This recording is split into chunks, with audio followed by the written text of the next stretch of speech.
The chair recognizes Senator Lucio to speak on the bill. Thank you, Mr. President, members.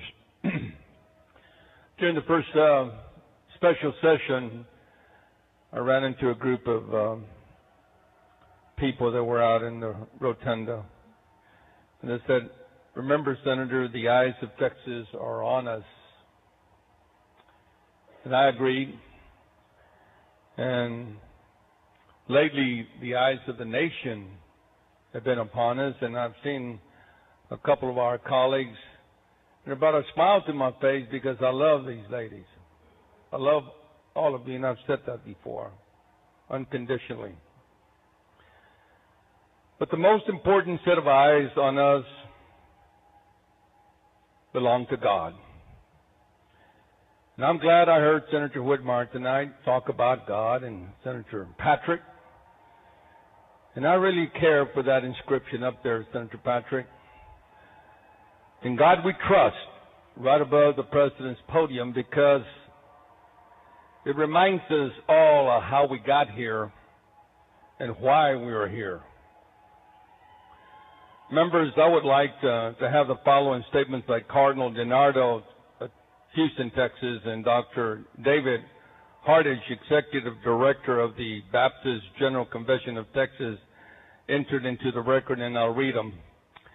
From Cardinal DiNardo: for the last 2 weeks, Texas has been the focus of an intense and sometimes acrimonious conflict over a legislative proposal to protect the lives of the unborn, to ensure the health and safety of women. The intensity of the debate has attracted international attention and a flood of outside campaigning throughout the state. At issue is a proposal to protect the health, safety, and dignity of life, the life of the child in the womb, and the life of the woman enduring the procedure.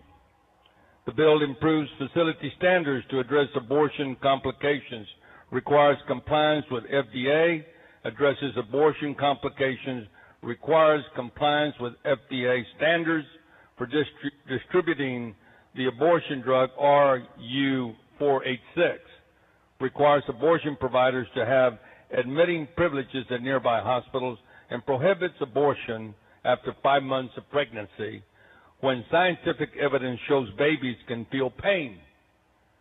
The proposal is unambiguously focused on protecting both the child and the mother. In the eyes of our faith, both are sacred and precious. In our hearts, both are deserving of steps that ensure their health and safety. Short of closing these abortion facilities, the state is obligated to ensure providers meet reasonable standards of medical care. My plea to our lawmakers is to remain strong in your beliefs for doing what is right and just. Know that there are millions of individuals across the state who are grateful to you for keeping to your principles and will continue to support efforts to protect life.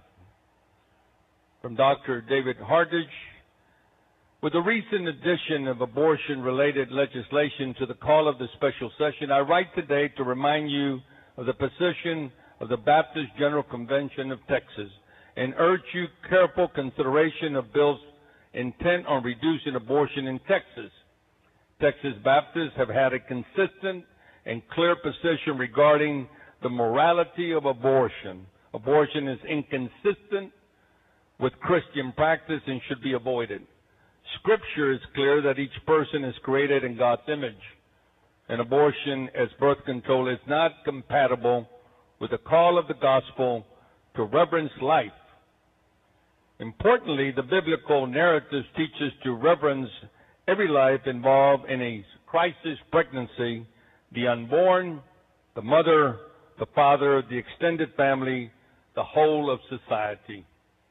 This understanding is to be taught first and foremost in our homes and churches, but there is also a place for a public witness and legislative action. Texas Baptists support legislative remedies which serve to limit abortion except in extreme circumstances. Additional remarks can be found in their website. Members, We hold these truths to be self-evident, that all men are created equal, that they are endowed by their Creator with certain unalienable rights, that among these are life, liberty, and the pursuit of happiness. That to secure these rights, governments are instituted among men, deriving their just powers from the consent of the governed. That whenever any form of government becomes destructive to these ends, it is the right of the people to alter or to abolish it and to institute new government, laying its foundations on such principles and organizing its powers in such form as to them shall seem most likely to affect their safety and happiness. Now, in penning the Declaration of Independence in 1776, American patriot Thomas Jefferson famously stated the above as a means to provide both a cause and an explanation for the colonial breakaway from Great Britain. We know that in history. Jefferson modeled this Declaration of Natural Rights closely after philosopher John Locke's ideas on the subject. The only difference between the two is that Locke stated that the natural, God-given rights were life, liberty, and property, rather than life, liberty, and the pursuit of happiness. The 14th Amendment reiterates this basic principle.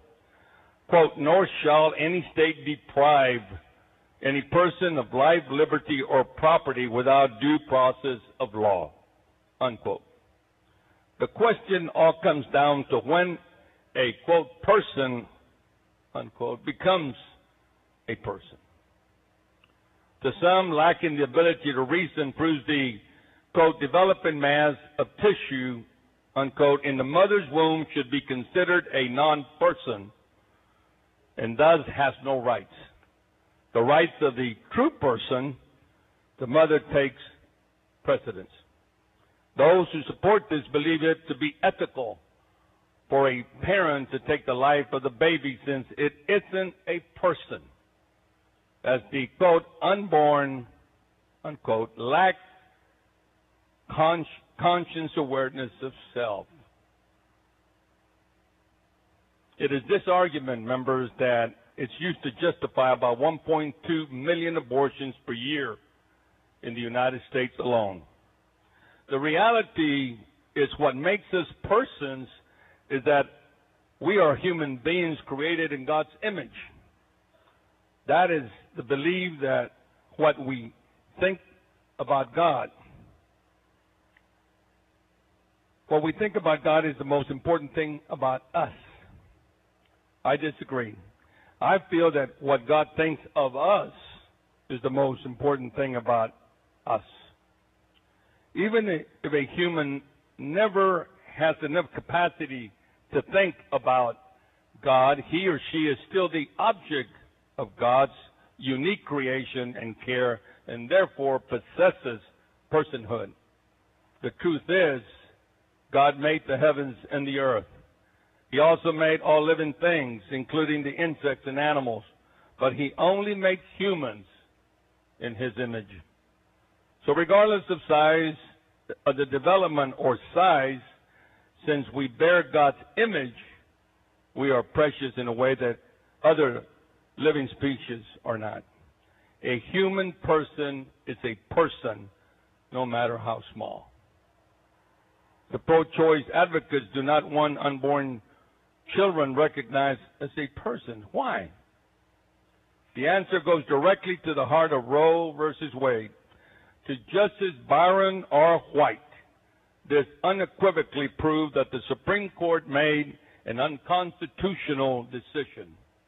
In his dissenting opinion on Roe versus Wade, Justice White stated the following, and I quote him, "At the heart of the controversy in these cases are those recurring pregnancies that pose no danger whatsoever to the life or health of the mother, but are nevertheless unwanted for any one or more of the variety of reasons: convenience, family planning, economics, dislike of children, the embarrassment of illegitimacy, etc. I find nothing in the language or history of the Constitution to support the court's judgment. As an exercise of raw judicial power, the court perhaps has authority to do what it does today. But in my view, he says, its judgment is an improvident and extravagant exercise of the power of judicial review that the Constitution extends to this court, unquote. If they admit that the unborn are persons, they would have to ask themselves this question: what offenses have the unborn committed for which they should lose their lives? What offenses have the unborn committed for which they should lose their lives? Back in 1994, Mother Teresa of Calcutta rose above the person argument. She stated, "I feel that the greatest destroyer of peace today is abortion, because it is a war against the child, a direct killing of an innocent child committed by the mother herself. And if we accept that a mother can end the life of even her own child, how can we tell other people not to kill one another? How do we persuade a woman not to have an abortion? As always, we must persuade her with love, and we remind ourselves that love means to be willing to give until it hurts." Mother Teresa went on to say, "Jesus gave even his life to love us." So the mother who is thinking of abortion should be helped to love, that is, to give until it hurts, her plans, her free time, to respect the life of her child. The father of that child, whoever it is, he is, must also give until it hurts. By abortion, the mother did not learn to love, but ends the life of even her own child to solve her problems. And by abortion, the father is told that he does not have to take any responsibility at all for the child he has brought into the world. The father is likely to put another woman into the same trouble. So one abortion just leads to one more abortion. She continues in her speech. Any country that accepts abortion is not teaching its people to love, but to use any violence to get what they want. This is why the greatest destroyer of love and peace is abortion. Many people are very, very concerned with the children of the world, she said, with the children in war-torn areas where quite a few die of hunger and so on. Many people are just also concerned about all the violence in the great country of the United States. These concerns are very good, but often these same people are not concerned with the millions who are being killed by the deliberate decision of their own mothers. And this is what is the greatest destroyer of peace today: abortion, which brings people to such blindness. Members, if you are a person of faith, and I know you are, all of you, it doesn't matter if you prefer a literal or spiritual interpretation of the Bible. There is just no way to justify abortion by an appeal to God. Scripture clearly implies that life begins at conception. All biblical evidence points us to pro-life positions. And I won't read a bunch of them that I have listed. But I want to continue to say that I think Mother Teresa was also trying to point out the hypocrisy in the pro-choice movement. How can those who rage, she said, how can those who rage against the genocides and the killing of innocent women and children that occurred in the civil war in Rwanda, the killing fields of Cambodia, the gas chambers in Germany, and the western region of Sudan, which took the lives of millions of men, women, and children, and not show the same level of rage in the killing of millions of unborn children, some of which were sex selection abortions. I've heard the opponents of the bill explain quote, this is because it is about the future health of women, unquote. Something I have voted for over and over again over the last 26 years, for those of you that know me and know my voting record. We're doing it, quote, we're doing it to ensure the children of the future have access to, quote, safe reproductive health care, quote, unquote, a.k.a. abortions, a moral and fundamental human right. Ironically, this idea will only help ensure some children will have no hope for a future. Don't you think every child should have a future? I do. So what is in this bill?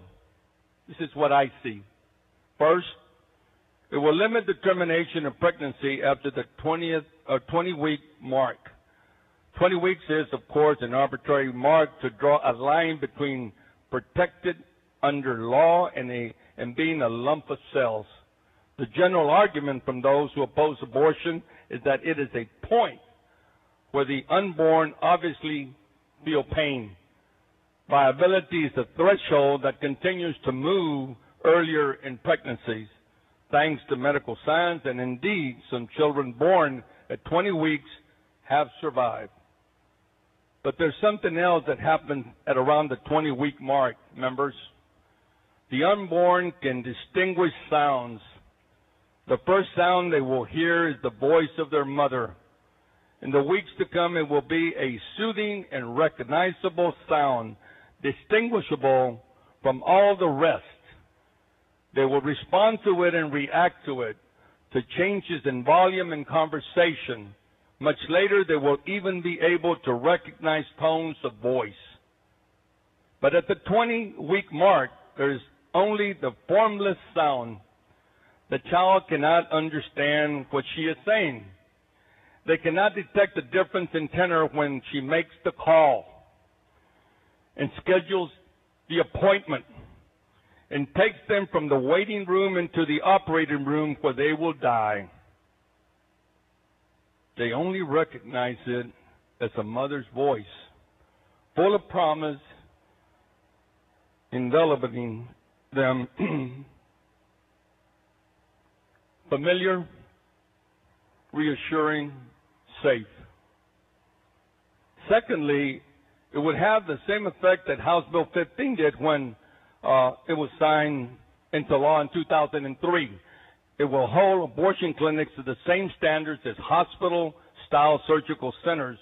Just like in 2003, the advocates for abortion rights said the measures would force dozens of abortion providers around the state to close and leave only a handful in a few major cities that are able to meet what has been described as excessive, costly, and medically unnecessary restrictions.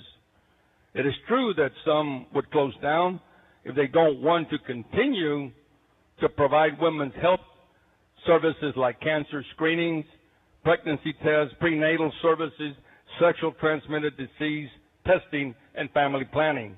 But just like a decade ago, the services for women's health will not stop. Not in urban areas and not in rural areas.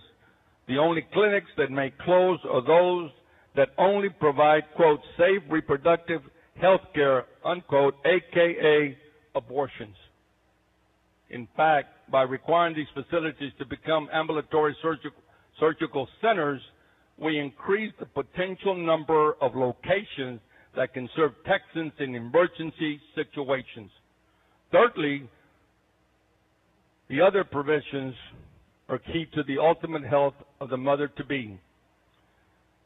The bill requires doctors who perform abortions to have admitting privileges at a hospital within 30 miles of the clinic. Currently, most doctors who perform these procedures do not have admitting privileges at a hospital, but those privileges could be obtained. It points the mother-to-be who wants to induce an abortion by taking a pill to take it in the presence of a doctor at a certified abortion facility.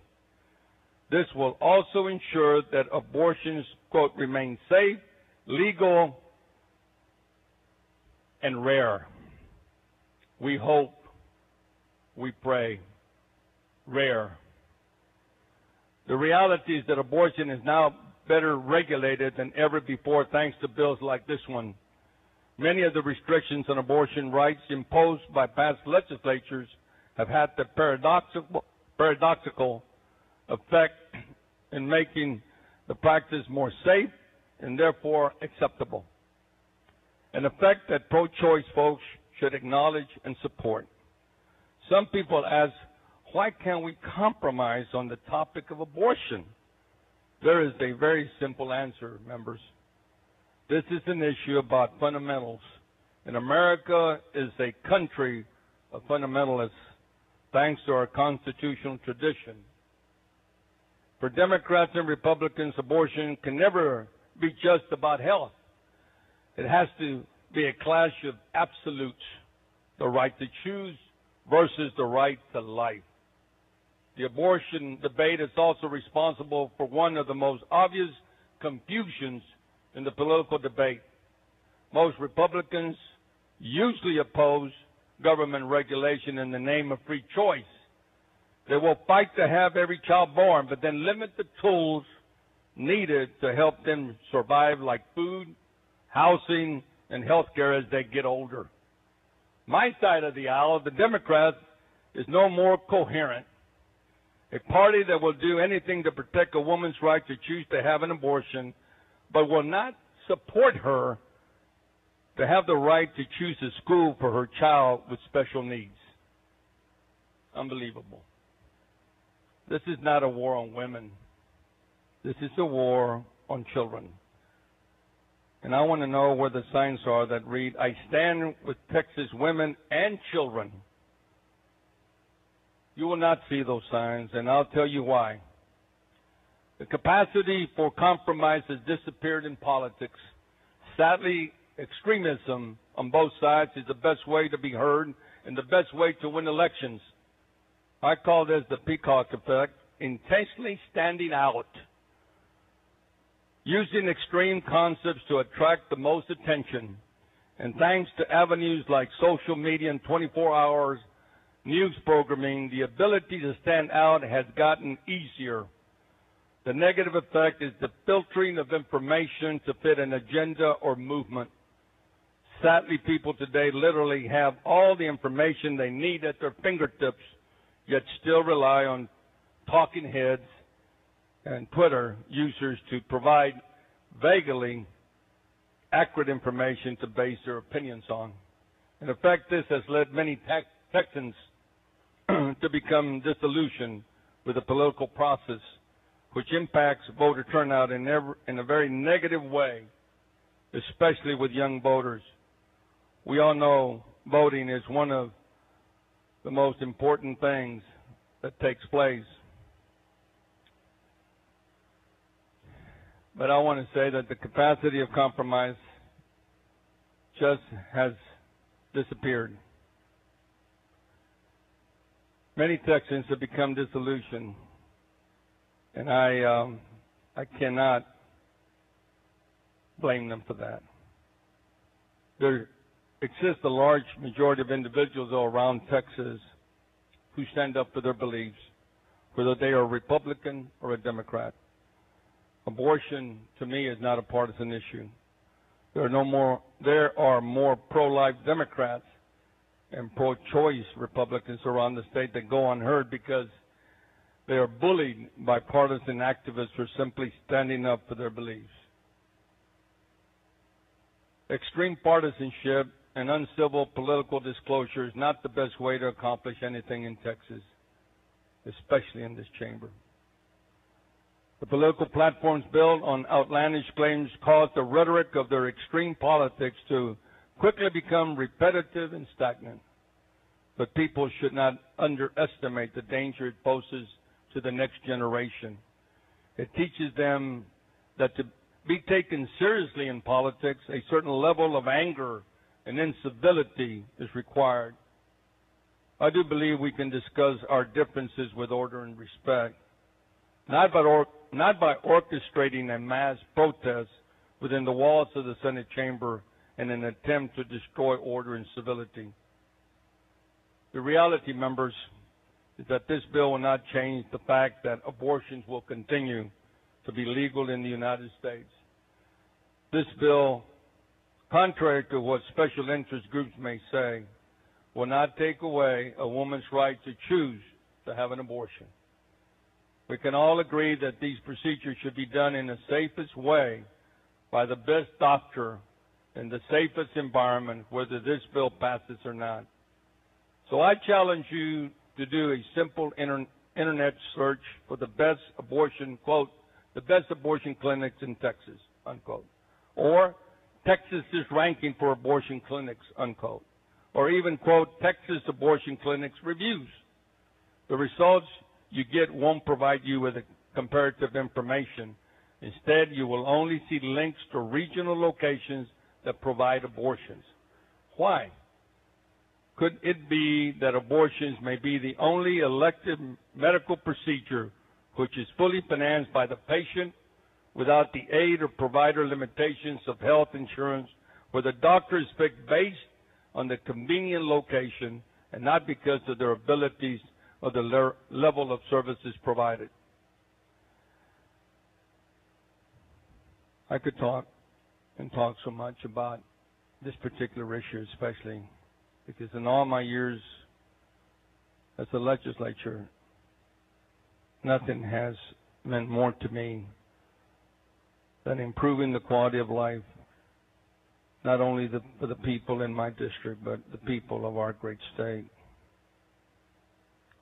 No, today is not a defeat for women in the state of Texas. I truly believe that today is their victory, and most important today is the victory for the war on children. So I hope that Senator Oreste joins with me in voting for this bill, because it shows compassion to the unborn child, as he was able to so eloquently convince me of showing compassion to the child. It wasn't very hard to convince me, Senator Oreste. I certainly agree with you. But I just shudder when I think that Roe versus Wade has literally eliminated what would have been our next generation, over 56.5 million abortions. And I close with that. I hope to God that we can come together. The color of orange and the color of blue must blend together, all for one and one for all, and trying to do the best thing for one another that we can do, but we must respect life in the process. Thank you, Mr. President. Thank you, Senator Lucio.